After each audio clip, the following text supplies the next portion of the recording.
Most people are terrified at making decisions, both in their work and personal lives. Why? That is what we are going to explore here today, and how you can stop procrastinating and start making great decisions fast. There are 3 psychological factors behind procrastination in decision making. Number 1 is existential anxiety. Making a choice equals loss. Stanford psychologist Irv Yalom writes that major decisions can bring up existential anxiety. We feel this way because choices are like a mini death, where we lose a possibility, or what our lives or work could have become with the other choice not taken. This sensation is uncomfortable, as it confronts us with the limitations of our existence and the irreversible nature of some decisions. This leads us to procrastinate and avoid making the decision. And to not make a decision feels safer. The mind doesn't have to face an immediate death. All possibilities still exist, or so someone thinks. But we know better, right? A non-decision is a decision, and possibilities still die. You don't get to choose which ones. That is not a good decision. And that leads us to number 2, fear of regret. We fear making a wrong decision, one that we might later regret. This fear causes us to delay making decisions in the attempt to avoid this possibility of remorse, which oddly, to me, is often more psychologically distressing to people than the consequences of the decision itself. Number 3, analysis paralysis. The more options we have, the slower we are to make a decision. We suffer paralysis by analysis. And with number 1, the existential threat, and number 2, the fear of regret hanging over you during this analysis, we become completely paralyzed. We don't fight or flee, we simply freeze. From an evolutionary standpoint, this makes sense. Our ancestors faced life or death decisions regularly. The cautious approach to decision-making could have been a survival mechanism.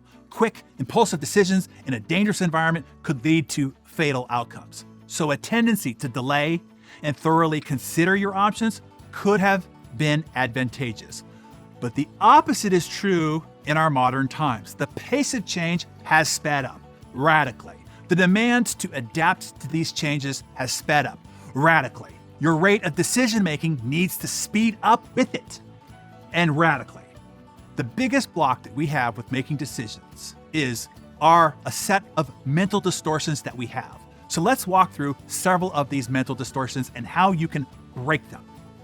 You do that by challenging these distortions and reframing your thoughts. Number 1, catastrophizing.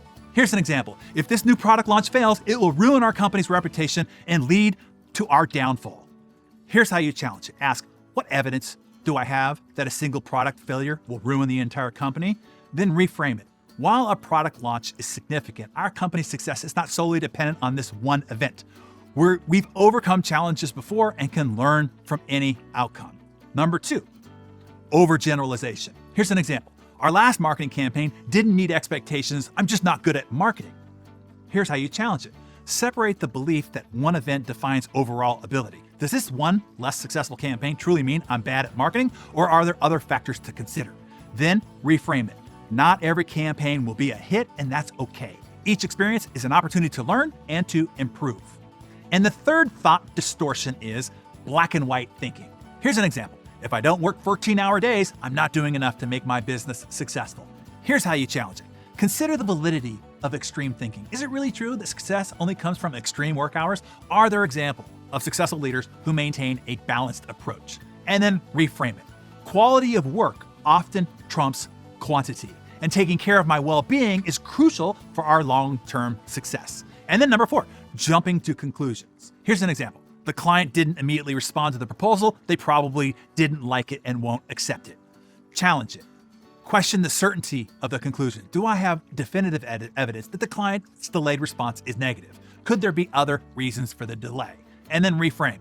It's natural for clients to take time to consider proposals. Their delayed response could be due to a variety of reasons. Number 5, labeling. The example is, I made a mistake in the financial forecast. I'm a terrible leader. Challenge it. Differentiate between actions and identity. Does making a mistake in one area of my job define my entire identity and capability as a leader? And then reframe. Everyone makes mistakes. It's an integral part of growth. actively challenging your distortions and reframing your thoughts not only enhances your decision-making abilities, but it also contributes to a healthier personal well-being. So to incorporate these into your life, here are a few questions that you can use to reflect in times of indecision. What's the hardest part about the choice you're facing now? By saying yes to either option, what would you be saying no to? When you imagine each option, how do you feel in your body? You see, you are more intuitive than you think or allow yourself to believe. Your body knows. Trust it. If no one ever knew what you chose, what would you prefer? If you were more willing to experience fear and uncertainty, what might you do? You see, with practice, you can learn to make great decisions fast and free yourself from the cycle of indecision for good. In this high-stakes world, this skill can be the difference between success and stagnation. So, get out your Darren Daily Journal and tell us in the comments below, what is one decision you are faced with and what is your newly inspired, bold decision? Share that with us in the comments below. And anybody else that you know faces decisions, share this Darren Daily with them right now as a public service in helping them go from stagnation to success.